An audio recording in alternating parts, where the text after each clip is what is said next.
Me and my little brother Luke were snuggled into the worn cushions of our living room sofa, the light from the TV flickering across the walls. Our parents had left us on our own for the very first time, assuring us they were only a phone call and a short drive away.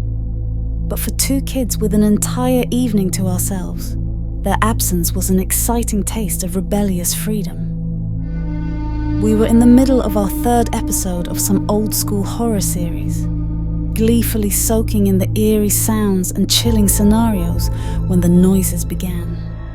Subtle at first, like a soft whisper that you might question if you really heard. But then, it progressed into a deliberate, loud scratching, rhythmically repetitive, scratching and scraping around our front door. Our eyes locked, twin pools of anxiety reflecting the flickering TV light. But we shushed each other, attributing it to our hyperactive, horror-fueled imaginations. But then, the unimaginable loudness of 3 booms, powerful and intentional, reverberated from the door, causing it to tremble in its frame. Our pulses quickened, and our childish bravery drained away, replaced by a primal fear that clawed at our insides. We crouched down, hidden by the back of the sofa, our eyes darting towards the door's frosted glass, which dimly outlined the hulking shadow of someone. Something. It was unclear, yet menacingly present. Luke gripped my arm, his small fingers digging into my skin as his eyes searched mine for some semblance of a plan. I tried to exhale bravery, but my trembling breath betrayed me.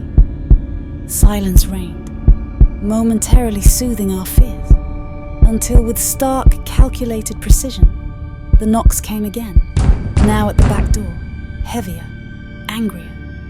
Luke whimpered beside me, and I, somehow finding a sliver of courage, reached for the phone, fingers fumbling as I dialed our parents.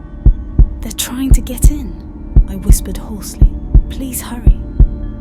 The noises shifted, now circling our house, the intermittent pounding a tormenting game of sinister hide and seek.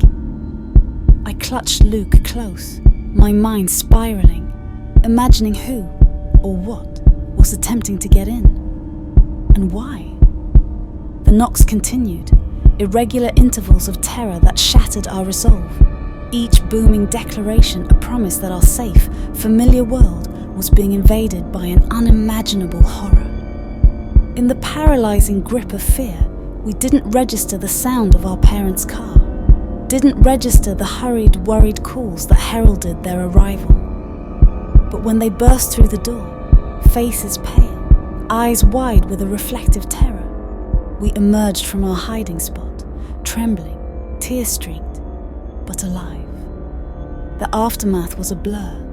The police, the questions, the soothing assurances that tried to bandage our shattered sense of safety.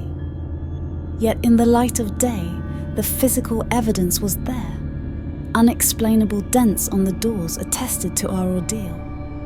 The emotional scars, however, those were far more tangible, forever etching that night into our beings, a dark memory that would whisper its warnings for years to come.